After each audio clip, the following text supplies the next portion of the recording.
Arthur Lira, ele é um homem vingativo, ele tem um espírito vingativo e ele já começou a vingança dele contra o STF.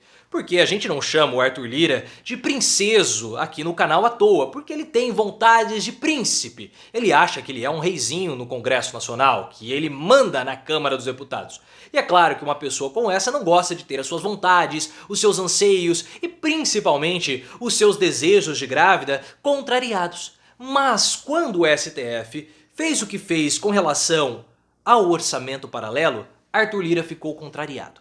Ele torceu o biquinho, tirou as calças, pisou em cima e agora prepara a sua vingança contra os ministros do STF, e isso envolve a PEC da Bengala. Vou explicar tudo para vocês, mas clique no botão de gostei, o seu like vale mais do que qualquer apoio, se você sabe disso, então já deixa aí a sua curtida, isso ajuda demais o canal. A PEC da Bengala, só para contextualizar, ela tem a ver com a idade máxima que os ministros do STF podem permanecer no cargo. Hoje, o máximo que o ministro pode ficar é com 75 anos, mas nem sempre foi assim. O que aconteceu? Lá por volta de 2016, o máximo que o ministro do STF poderia ficar no cargo era até 70 anos.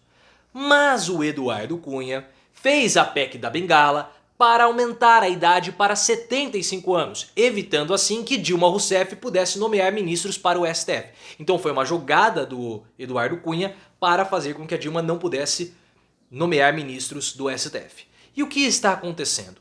Tem um projeto desde 2019 para reduzir a idade dos ministros do STF para 70 anos, saindo de 75 para 70 anos.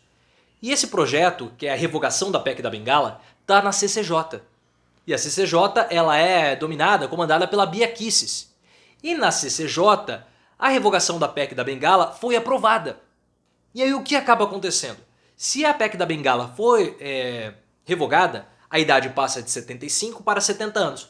Pode parecer apenas um pormenor, mas 2 ministros do STF, já no ano que vem, eles teriam que sair. Seria o ministro Ricardo Lewandowski e também a ministra Rosa Weber. E isso abriria mais 2 vagas ao STF que seriam nomeadas por Bolsonaro.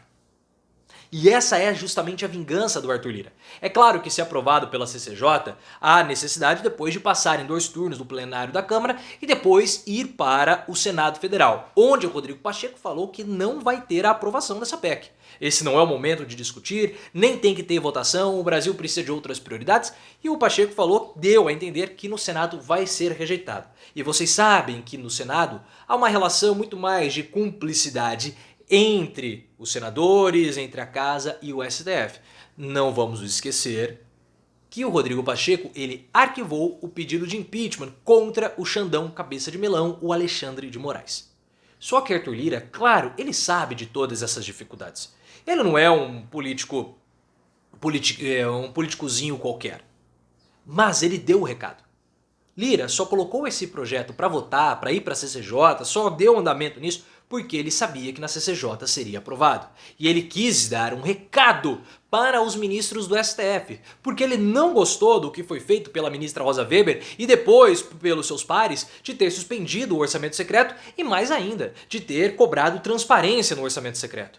Porque assim, o orçamento secreto, por mais que ele seja legal, está previsto em lei, ele não tem transparência. Então a gente não sabe para onde foi o dinheiro, para quem foi, quanto foi.